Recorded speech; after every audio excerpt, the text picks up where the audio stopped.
Hello everyone, my name is Yvette and I am creating a new YouTube channel called Polished After 60.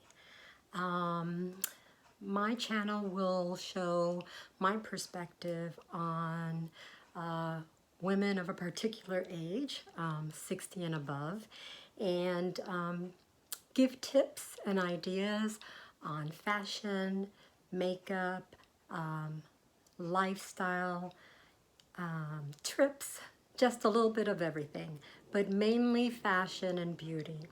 I believe that women of a certain age are sometimes put into a little bubble whereby because of different stereotypes that are around, they think that after we become a certain age, we have to style ourselves in a different manner.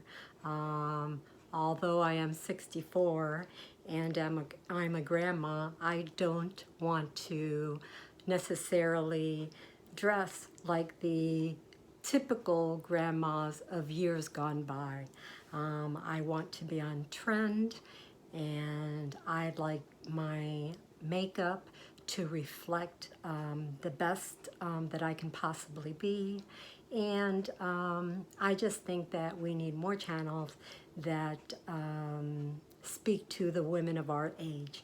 I know that we currently have some channels, Style at a Certain Age, Tammy's Ageless Beauty, 60 and Me, and many others that I follow and subscribe to. But I just want to give my perspective on many topics that I hope you will join me for. So if you'd like to watch my videos, again, my YouTube channel name is Polished After 60, and I hope that we build a lovely community where we can talk to one another, learn, and have fun. So thank you very much, and